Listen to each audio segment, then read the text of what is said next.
Hello friends, it's your buddy Nick here with Game with the Guys. We're joining Spelldexia in Dark Souls 3. We're about to go and check out the Grand Archives right back over this way. And some of the imagery that we've been seeing around, we're going to continue to see. These ones are kind of different from other places. We did see this down below. This, I believe, is the High Priestess. Here we have, I think this is probably what either Osiris looked like before he went mad, or maybe a former king of some kind. And this one very much resembles these guys here, but they have these angel wings.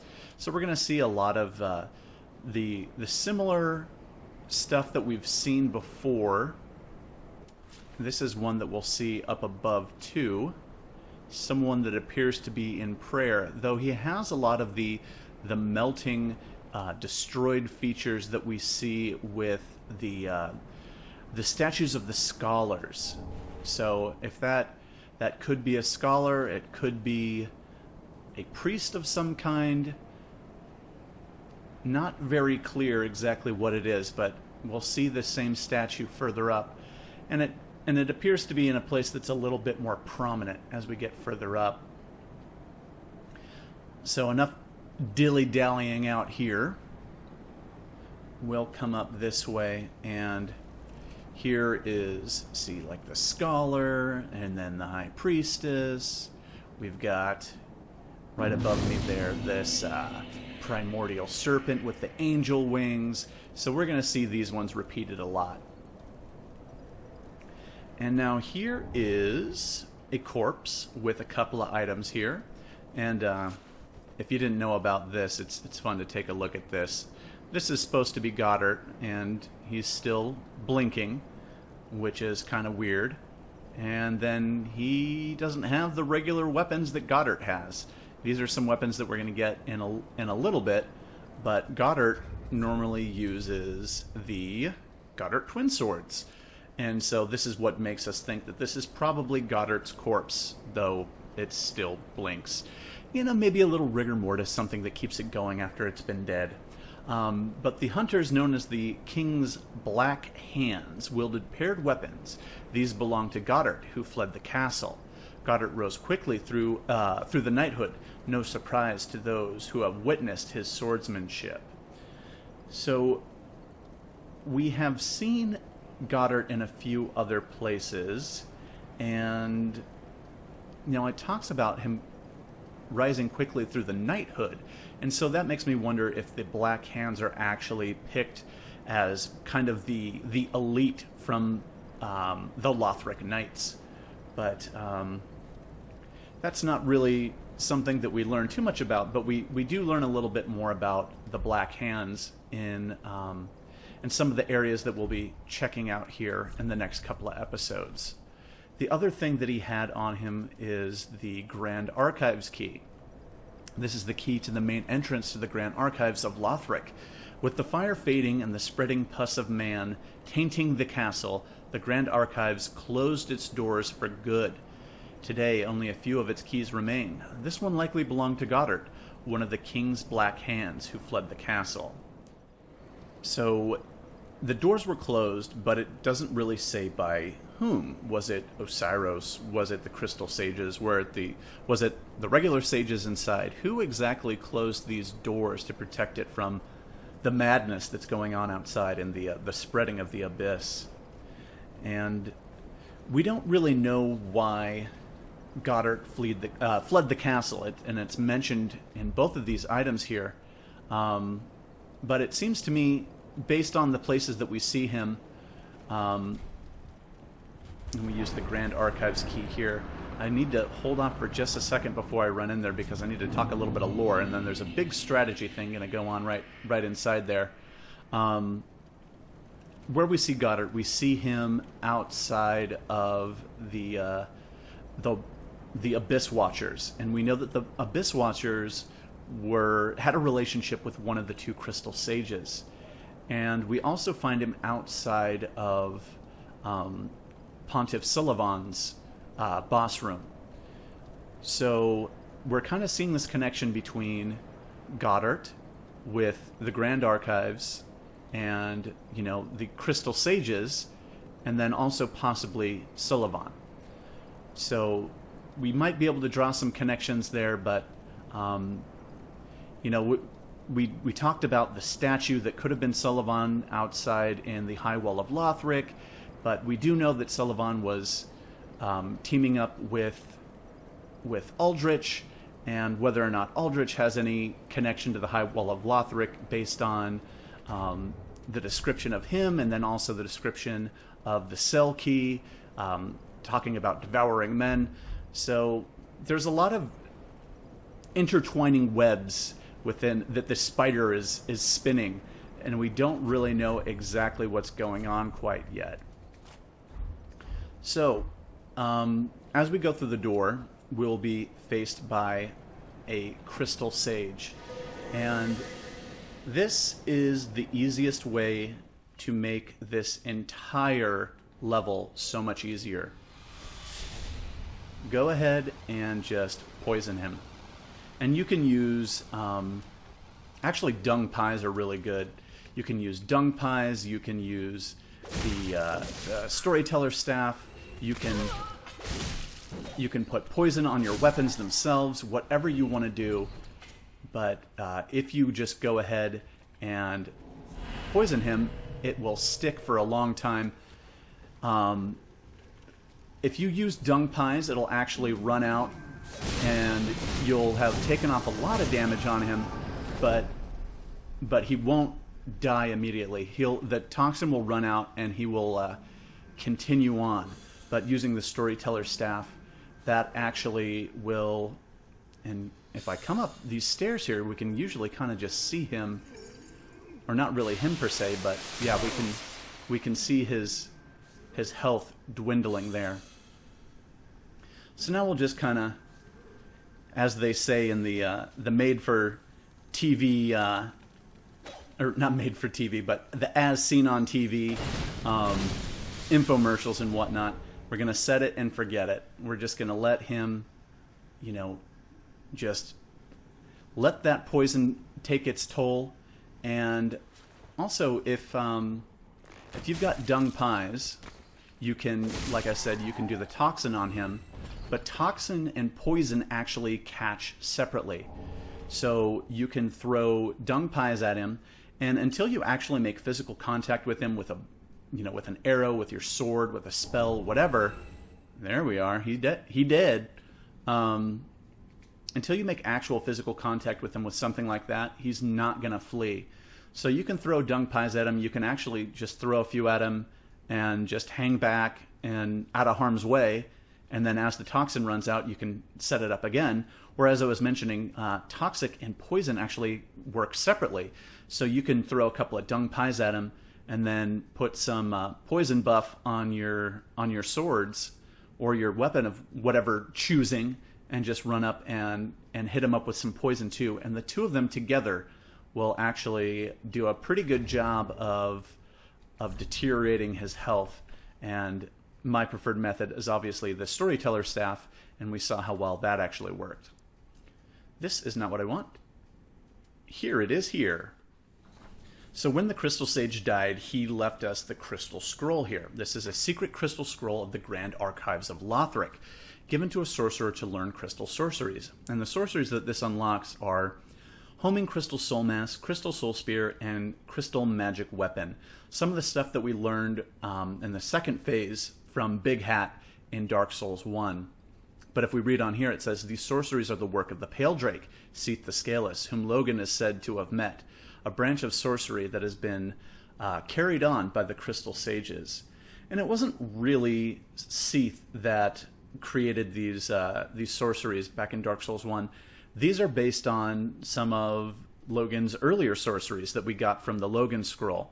And once he was able to get to the Grand Archives, or I'm sorry, the Duke's Archives, as it's called in Dark Souls 1, then he was able to gain more knowledge about the usage of combining crystals with soul sorceries. And so it was really Big Hat Logan that developed all of this. And as I mentioned the difference in name between Dark Souls 1 and Dark Souls 3, I should also mention the difference in name from the Japanese version of this game to the American version. Here it is called the Grand Archives. And I am just getting smacked around. But in the Japanese version of the game, this is called the Great Library. So you'll notice that there are plenty of books, but I mean, that kind of goes along with the idea of archives too. Here we will see a bunch of these scholars, and you'll see that they are covered in wax, and this is for a very important reason.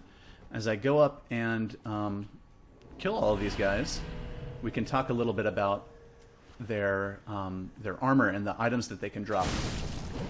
Hopefully one of them will drop one, but otherwise I can just pull up a picture and talk about their robes here. And you'll notice that they've got varying attacks here, and one of them being this wax that he wants to shoot out at us. And they also use sorceries. Nobody wanted to drop anything, huh?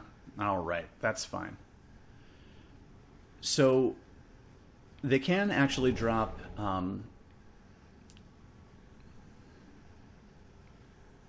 they can drop their robes, they can drop this little candle weapon that they're using, and they can also drop a gem.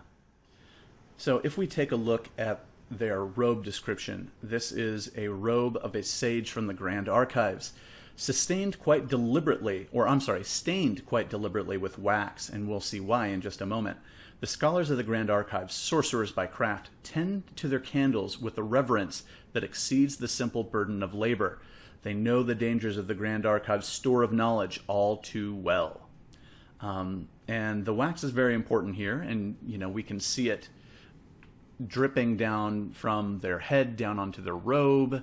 And this is actually a great big pool of molten wax here, and lots of candles everywhere, producing all sorts of wax.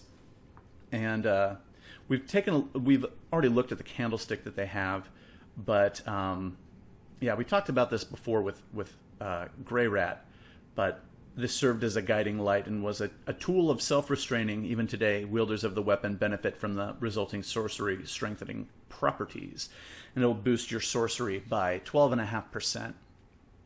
So a nice one for magic users to have. But as we look at this pool, and we're going to use this in a moment here, we can kind of see how this wall is much more, what's the word I'm looking for? It's much more decorated. This seems to be a focal point. And here we have one of the scholars, and over here we have the primordial serpent.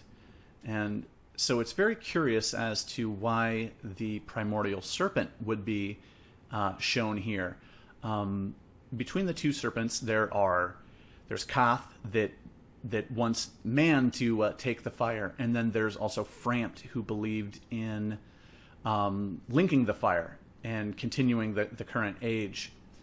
And as we'll see in this archive, that there's a lot more of a tendency toward not linking the fire here than linking the fire. But this is the same image that we've seen all around Lothric Castle. So this could have been something that's a very old image that kind of just stuck around, and the teachings of the scholars never really changed the ideology that came around, or they never changed the imagery there that came around from this this character. So these, oh well, I can grab that later. Those Great Shield Knights give fake, but also Spelldexia a lot of trouble. And so this is a little method that I like to use to get past this guy. He's standing in the way of some very cool items, and I'd rather not have to deal with him. So you can just shoot him with arrows from right here, or throw down fire bombs or something like that, but just poisoning him is probably the easiest way to go. And once again, just set it and forget it. Here we have the crystal chime within this cool little storage room with a telescope and some some more of these chairs that we've grown so fond of. But we need to take a look at this chime because it is super, super cool.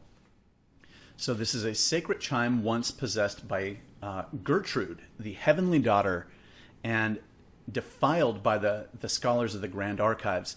And the wording there is a little ambiguous. Is the chime defiled, or is Gertrude defiled by the scholars of the Grand Archives? It might be both, but right here we can kind of see that the crystals have taken over this chime, which was clearly originally used for miracles. That's what chimes are for. But then empowering it with crystals brought on this ability to cast sorceries. As we read on here, it says, the power of crystals granted the scholars a degree of success. In this case, their work enabled this chime to be suitable for casting both miracles and sorceries. So it seems that the scholars didn't really have high regard for Gertrude by taking this chime and completely bastardizing it into something that they wanted. And I don't really know what their motivation would be to change a chime like this. It could just be experimentation. That's something that Seath was very well known for doing. Another character that we're going to talk about later, who will remain a mystery at this point, was also very well known for experimenting. Or maybe it's just FromSoft wanted to make a new version of the Beast Talisman from Demon Souls. So the scaling with this chime is very inconsistent. The offensive spells like, lightning or, things of that nature, or even like soul arrow, those types of things, they seem to get the full scaling effect, but weapon buffs and healing spells seem to only scale with whichever one it normally scales with. So if you're doing, like a magic weapon buff, that's only going to do with however much scaling you're getting from magic. Or if you're trying to heal, it's only going to scale with the faith aspect. And it seems that our friend died down below. In dark spells, they actually don't scale very well at all, even though it scales with both faith and intelligence. Well, this was the Heavenly Daughters chime originally, so it would make sense to not scale very well with dark miracles and whatnot, or dark sorceries. So he's now dead. Easy peasy. Now, at this point, I should probably top myself off on some focus points here. We can dip our head in the wax, and now we resemble the scholars of the area. And there's a very important reason why they did this, and I'm going to show you right here. As I follow this crystal lizard up here, we'll see that there's these monstrous hands that pop out of the wall and attempt to damage us. If I didn't have my head dipped in wax, they would actually be able to damage me, and they would do curse damage, a slow curse damage buildup, which, as we've seen from other curse damage types, that if your meter goes all the way up, you just die. So this wax prevents these from doing any of this curse damage on me. And you saw that I pulled a lever that was right over by the stairs there, and it opens this secret room here. And by the time I'm done reading this stuff, I'm sure the candle wax will be gone. But here we get Power Within. This is a spell that we saw back in Dark Souls 1, and you'll see that it kind of looks like Karthus Beacon. So this is a forbidden pyromancy among those who internalize flame. And back in Dark Souls 1, we learned that this is actually a spell created by Carmina, and she tends to do the ones that internalize the flame here. So this temporarily boosts attack, but gradually you lose HP. A pyromancer fears the flame, however, or that's a different line. The pyromancer fears the flame. However, the fear subsides once it is accepted as a substitute for strength. So what this will do will increase your damage output by 20% for 15 seconds. Now, that's not as much as it was in Dark Souls 1, where it increased it by 40%. This also improves your stamina regen by 30 points per second over that time, versus a 40% increase from Dark Souls 1. So actually Dark Souls 3 has the edge there, or the Dark Souls 3 version. Now this this version will reduce your 30% of your max health over 15 seconds, versus in Dark Souls 1 it would last for 100 seconds and it would reduce 100% of your health. So kind of a variation on it there, and you'll see not very high requirements. And this was something that we saw Holy Knight Hodrick using, and it can be very useful for, you know, just getting mega damage in short bursts. Here we have another item related to pyromancies. This is called the Witch's Locks, a whip fashioned from the black hair of a daughter of the Witch of Izalith, creator of the Flame of Chaos. So this is really disgusting. It's basically just like a hair doll. You know, you collect some hair and you make a doll out of it, so just really gross. She made a whip out of it instead, so less gross? No. So the long, shining locks woven together to create the whip are imbued with the essence of fire, which can be channeled through the use of its skill. And if we come over here, you can see that there is fire scaling, fire damage and scaling that goes along with it. And the skill actually temporarily coats the whip in fire, the self-same fire as which consumed the witch herself, it is said. And remember, when it says it is said, that means it is the truth. And what the weapon art does here, it'll add 100 points to your to fire damage, 100 points of fire damage to your attack rating, and so that is a fun little whip if you have the means of using it. So now I don't have the wax on anymore, and actually let me show you here. You can see there's certain books that'll just kind of stand out on the shelves. It's like when you're watching a cartoon and you would see like a certain brick or say a book on a shelf that looked a little bit different from the background, and that's because it was going to be animated rather than just being part of the background there. And you can see that it did damage and some curse build up there on me. So that, my friends, is why you dip your head in wax. So let's go ahead and reapply here. And whoa, you're really seeing up the skirt there. There are several places in the archives that you have the opportunity to dip your head in wax like that. So don't be too worried about coming all the way back down here every time.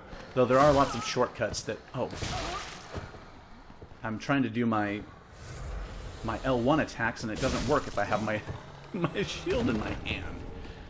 So yeah, I hate it when I forget that, and you've seen me do it many times. But we'll take this guy out, and he'll leave us the crystal gem that I mentioned a little bit before. Here is our first little itty-bitty shortcut. Kind of worthless, to be honest. It's not very hard to just run up here. But as we come along through here, you'll notice that there's a shiny up there. We've got a crystal lizard here, and I really like to make a point to run past them and corral them back to the direction that we were coming from, so that they don't run us out into some danger, such as these fellas here. And this is going to open up a secret bookshelf passageway, and we'll go check that out at a later time because it gives us some good stuff. So the two things that'll really help make this area are so much easier to deal with are going to be some type of poisoning or toxic item to take care of the crystal sage right off the bat, and also a bow. Being able to snipe these guys to get them to come down is a very nice little thing to be able to do. So as we come down here, we get some Titanite scales, and you'll see that there's a bookshelf down there, and we'll see if we can... Oh, I missed it. Good thing I'm wearing my silver cat ring. That's okay. We can come back down there in just a minute. So this guy's gonna... Oh, he left me a shield, and he's always gonna leave that... the shard. We're just gonna get right back up there, so let's try this again. As you see, if you just fall straight down, you're just gonna miss it. So if you can get kind of a run or even a jump, anything to give you a little bit more momentum toward that shelf, it's gonna help you out. You're not gonna miss it. So as I come down here, let me try this again. And actually, it might be easier to kind of. I think going this way is going to be the best. Ugh. Oh, and I just made it just doing a roll like that. And here we have the avalin. So back in Dark Souls 1, we did find it in the Duke's Archives. And here we find it once again in the Archives. Dark Souls 2, it was found in the Undead Crypt. Very weird. So this is an extremely rare rapid-firing crossbow, and this will fire 3 shots at any given time.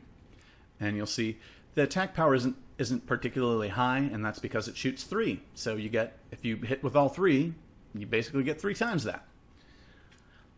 So, fires 3 successive bolts by means of an elaborate mechanism, inflict heavy damage by making all 3 shots count. Despite its use as a weapon, this crossbow is also a priceless work of art, and it bears resemblance to a musical instrument. And I don't know what musical instrument this looks like, but I think that they're talking about the craftsmanship.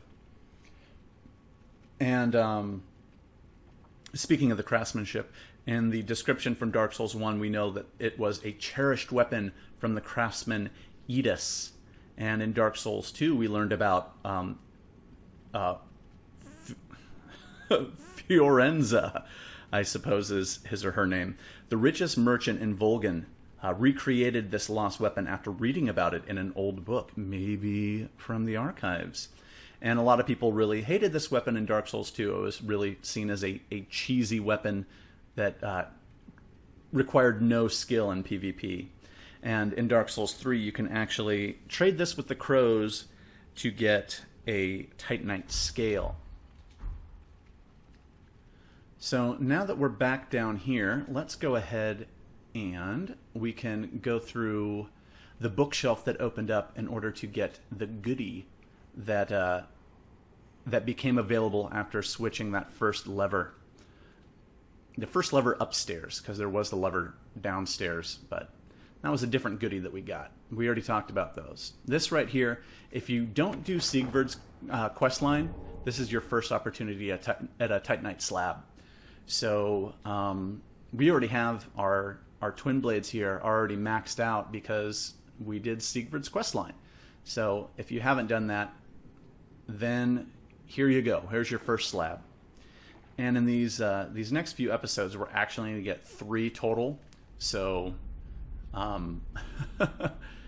yeah, kind of an embarrassment of riches, if you will.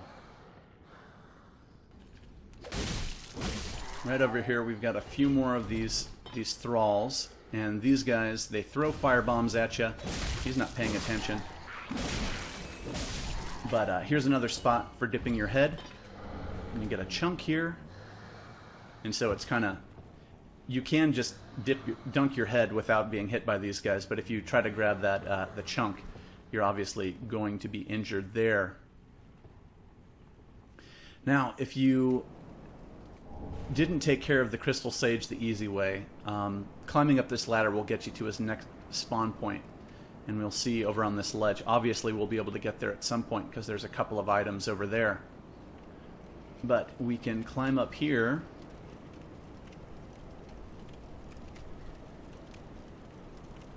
And this would be the second spot where we would fight the Crystal Sage. And this guy isn't paying attention, so he gets straight up jacked.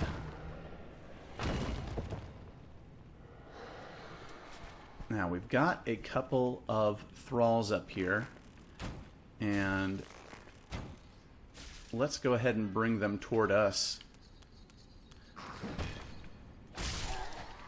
The other one tends to stay up there because I think this other one will throw fire bombs if you let him. So we're just going to go ahead and make sure that he doesn't do that.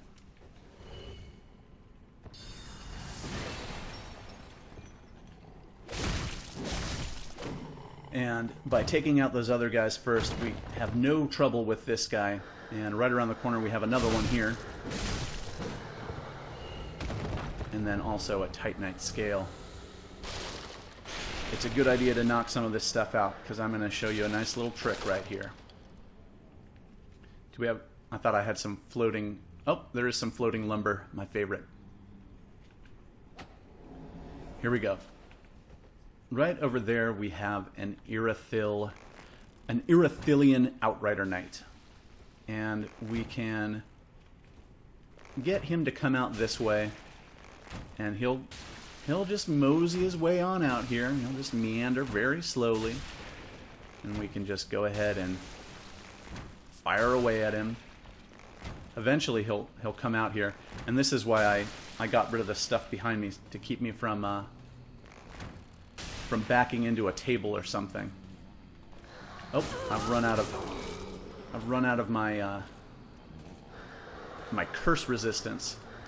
So we'll just run past these little guys and just keep bringing this guy out here. And I'm just going to stand up on these steps so that I'm out of reach of those little cursing hands. And he just gets really confused. He can't actually get all the way to us if he tries. This is, I guess you could say, a soft leash. But yeah, he can actually attack us up on top of these stairs, but it's just very rare that he actually does. So these guys are all very dangerous, and if you do want to fight one just head to head, oh, there he goes.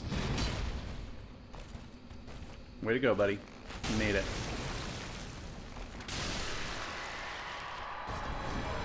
And now we get their armor. So their armor is super cool looking. Unfortunately, it doesn't really have a lot of new lore to it. The armor of an Irithyll Outrider Knight, enveloped in a dimly cool air. The knights were given the eyes of the pontiff, but the eyes transformed them into savage, raving warriors who only knew how to serve as mindless guards. So we already kind of knew about that by finding the other Irithylian items. And now you can look like an Outrider Knight. Really, really cool looking armor set.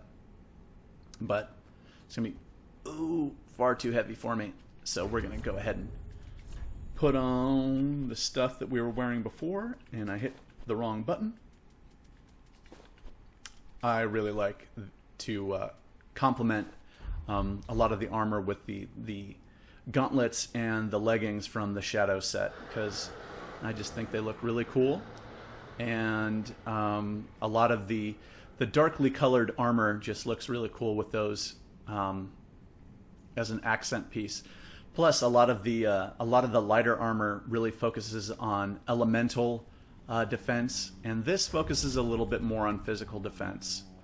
You can't really see it there because they're light and don't do a lot of physical defense, but they're going to have more physical defense than items that would normally go with these lighter armors.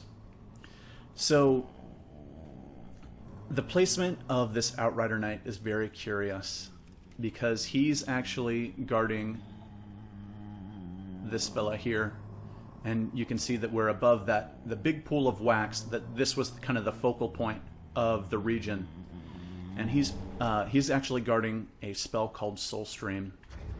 And we'll just take a quick look at this. There is a lot more that I want to talk about this later, but I'll go ahead and read the description here. Sorcery imparted by the first of the scholars when Lothric and the Grand Archives were but young. So this is an old spell. Fires a torrential volley of souls. The first of the scholars doubted the linking of the fire and was alleged to be a private mentor to the royal prince. So we're just going to focus kind of on this last line here. And the prince's private mentor doubted the linking of the fire. So that's probably why we're seeing Lothric not really interested in linking the fire himself. If your private mentor says, hey, I don't really like the idea of linking the fire, then you're probably not going to like it either. So let's head on back out of here, and we can actually come down this way. The third spot that the Crystal Sage will usually spawn is right here on this bridge, so you can actually use this little broken railing to get a jump on him there. We got a Titanite scale hiding back there, but if you don't want to take a little bit of damage, you can just jump off this way. Or use the ladder there. And we find a shriving stone. Now I sounded like Siegfried there. And don't forget about this little lever here. This is going to open up a little shortcut here. And here we're going to actually find the Scholar Ring. And if we take a look at this here, you see a scholar there, and I can't really tell if there's wax on his head or if he just kind of has long hair and a gross beard. But that's probably what the scholars looked like before their head was completely covered in wax. So this is a ring engraved with a portrait of a scholar. This increases intelligence by 5 points. You'll see there if you look on the side. In Lothric, the scholar has long been considered one of the 3 pillars of the king's rule, and therefore a master of the Grand Archives.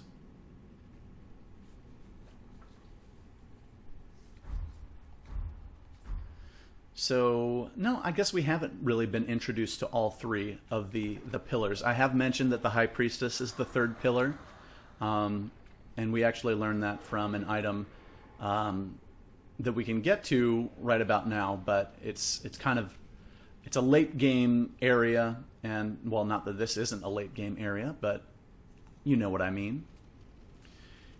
Here we will get to open our very first big shortcut, and it's not the biggest shortcut, but it is a big one. It is a goodie, that is for sure. So as we come around back here, and if you played Dark Souls 1, you'll remember in the Duke's Archives there were a lot of levers like this that would open up paths through bookshelves. And this is actually just the very, very beginning portion of the level. So a nice little one that'll get us up past a lot of the scholars, the waxy head scholars that we love so much. But there was another alternate route that we can go through, and you'll see right over here. Boop. Here's a little crystal lizard. Hey, buddy. And this guy's just got a Titanite scale for us here. And then from here, we can just run on over this way. And take that. Oh, I didn't send it back down. Hate it when I do that. We can just use this and get back exactly to where we were.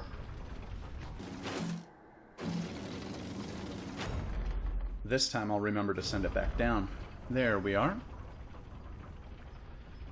Now, hopefully I have enough wax for this next part. I might have to reapply. But here we have a bunch of sages here, and you want to just act very quickly because there are a bunch of them, and they are surrounded by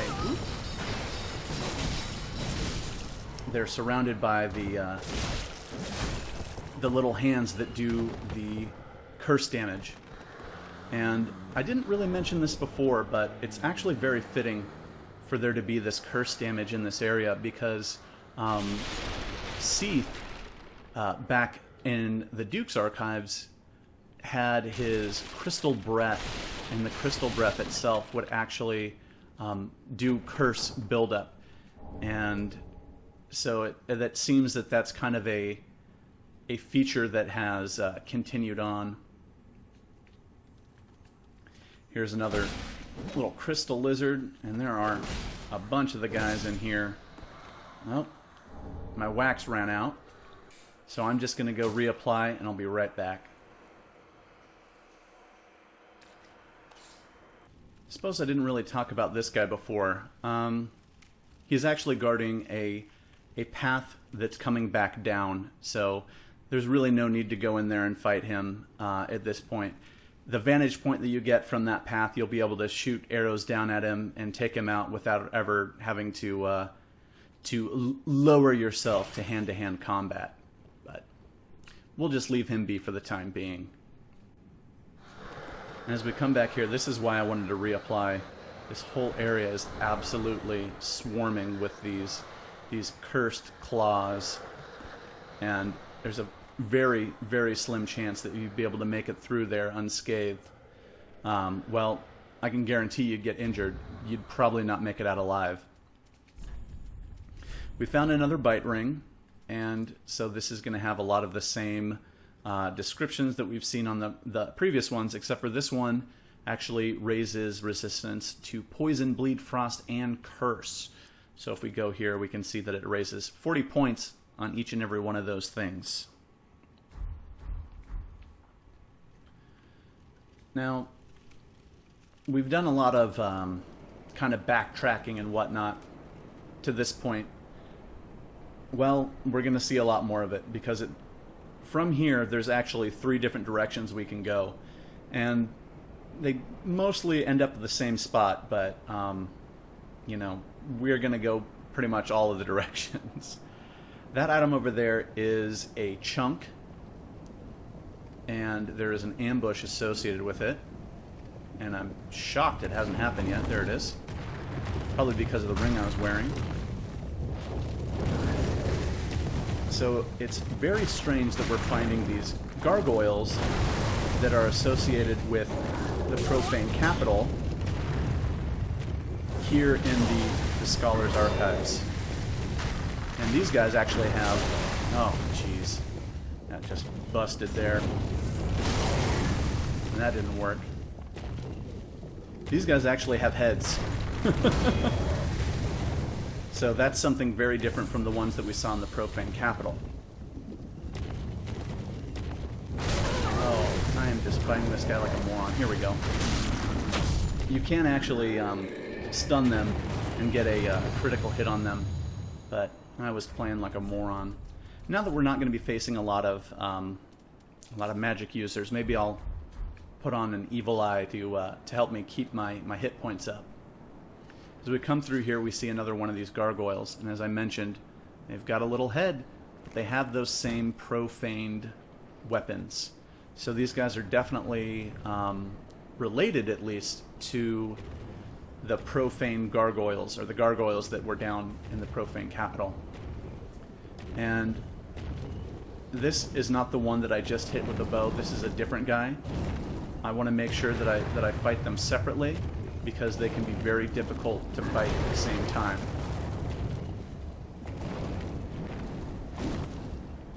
And you really have to watch yourself. There's a ledge here, and they can fall off the ledge themselves, but I definitely don't want to fall off the ledge. There we go. You can see that we can get the critical on him there. And this guy's going to drop his flame spear, and so we can see that this is wielded by gargoyles of the profane capital. The profane flame, which never goes out, imbues this weapon with fire attack. So these guys are very much related to the gargoyles down in the profane capital.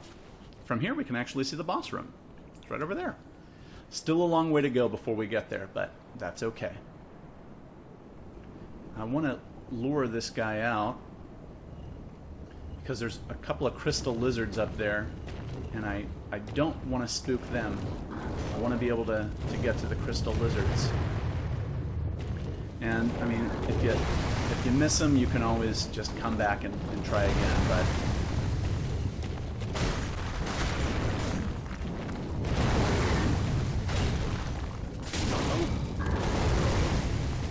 Come on, buddy.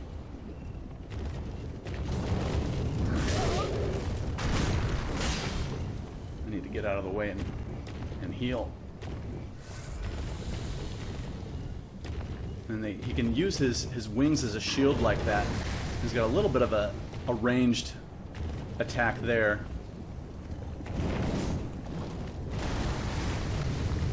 And you got me good.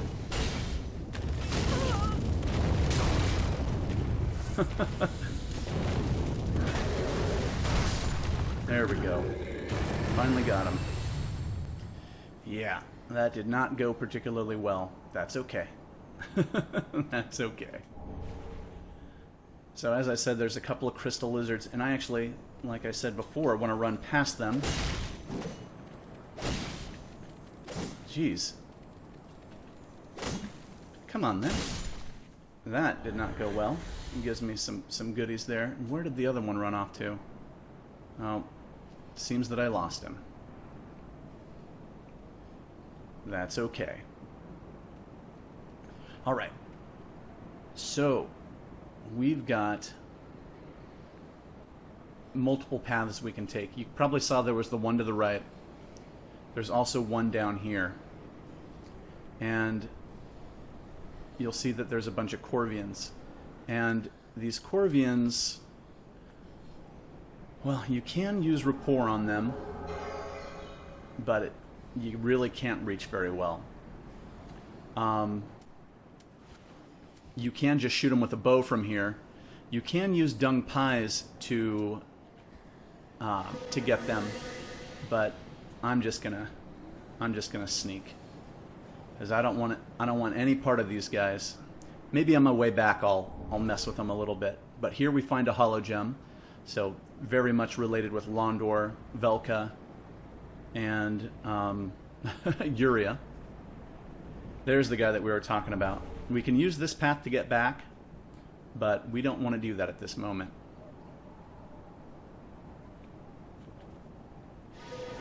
I'll go ahead and I'm gonna run by these guys and see if I can do this without getting messed up too badly, but these guys will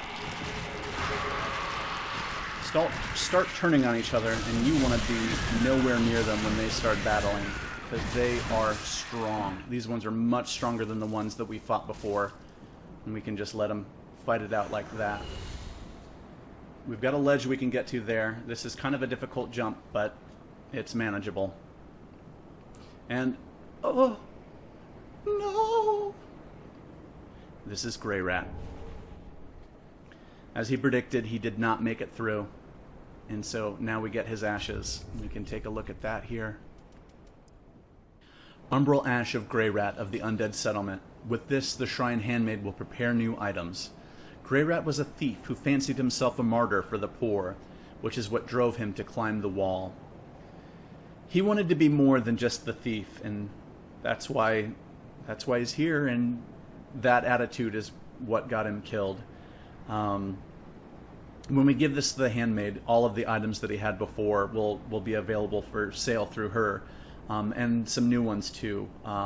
Rhymu, the Rhyme Blue Moss Clump, some Alluring Skulls, Lightning Urns, Splintering Bolts, and Exploding Bolts. So that stuff is going to be new. I think maybe we had the Rhyme Blue Moss before, but maybe there's more of it?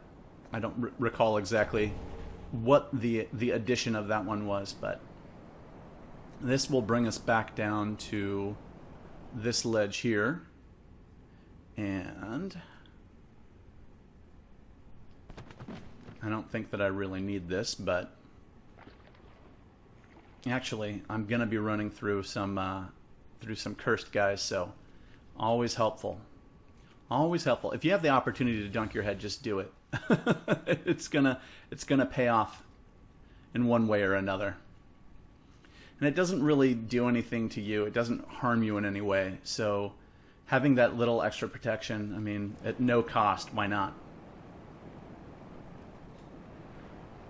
So as I said, we're gonna come back through this area, and we can either go this way, which will pretty much bring us in the same place than if we go this way.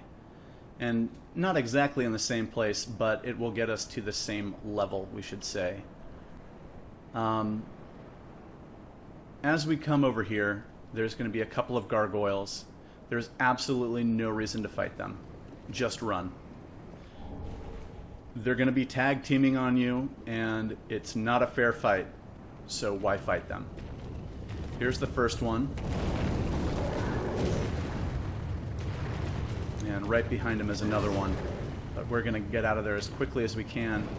We find ourselves up here, and this guy's not paying attention, so he's going to get killed.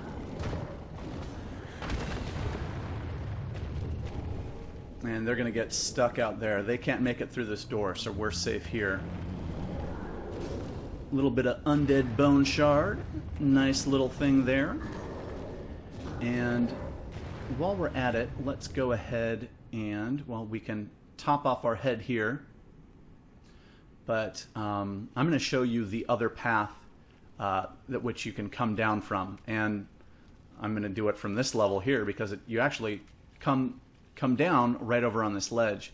You'll notice that there is a Lothric knight here. And there's a couple of these guys just waiting to ambush.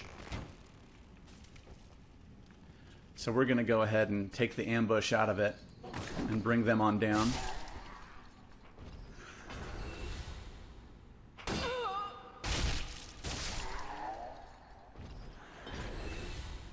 So those guys are donezo. This guy can be very difficult, but he can also be rapport.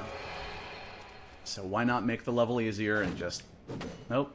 The only problem is when you charmed them like this, you can't select them, so you have to just kind of free swing at them. So be quick about killing them. They have a bunch of hit points, and once it runs out, they're not your friend anymore. And it's a good idea to come over this way because hiding on this ledge, which we came down from right there, we've got a couple of Titanite chunks here. Now, there's still a whole lot to do here, so I think that I'm going to actually have to break this up into 2 episodes. We're very near the top of the archives, but there's a lot of stuff to do, a lot of lore to talk about, and honestly, I might separate this section into the two sections for the archives and then one for the boss, because with the boss I'm actually going to talk about more about the Lothric family, and I'm going to reveal some... Oh, they're hanging out there still. You can attack them through the wall, but they can also attack you, so just be wary of that. What I didn't do was knock this ladder down. So now we have another shortcut. We don't have to go all the way around and do all that stuff. We can just climb up this way now. Oh, and I realized that there was something I didn't grab, but at this point I'll say thank you for watching. And if you're enjoying this episode, if you're enjoying this playthrough, it turns out I did grab it. Oh well. Go ahead and leave me a like if you're enjoying all of this stuff. If you want to talk lore, if you agree or disagree or have anything to add to the lore that we've discussed here, go ahead and leave that in the comments and we can chit-chat about that. If you're watching these but you're not a subscriber, I always appreciate when people add as a new subscriber because that just always makes me feel so happy. And we got most of these guys are dead. I might as well just go ahead and take them out. Running by with the rapport spell definitely took care of most of the hard work here. And so if you are going to do this the way of the bow, they're going to end up running underneath you there, but then you'll just want to come over onto this side and get another vantage point here, and I can probably get this guy like this. Now what I can do... Where is he? Where are ya? Here we go. I figured one of them would drop something. Ah, Shriving Stone. And I got a little Estus back. Probably Ashen Estus. A lot of the enemies in this area will actually give you the Ashen Estus instead. You can come over here. This doesn't really do anything, but it's probably an alternate place that you can try to fight the Corvians here. If you've got a great sword or something, you can stand back a little bit, and as they smash up against the wall, you can just use the range of it to hit them through the wall. Can't make that jump, but yeah, you see here, this is a dead end. One other thing that I can show you from here is there is a ledge, and we already went off to the right, but this ledge right here, from the level above, you can actually jump down onto that and then jump here, and that actually makes it a little bit more likely for you to survive the fall and not take any damage. Unless you got the Silver Cat ring, and then it's just super easy. But yeah, that's going to do it for this episode. As I check my clock there. Next time we'll be finishing off the Grand Archives. There is a lot of lore. We're going to bring the scroll back to Orbeck, and he's got all sorts of new stuff. And yeah, just there's so much more lore to discuss. So we will do that next time, and then probably the episode after that we will fight the Twin Princes and reveal the all of the royal family that we haven't discussed yet to this point. So yeah, thanks again for watching, and we'll see you then for some crazy lore action.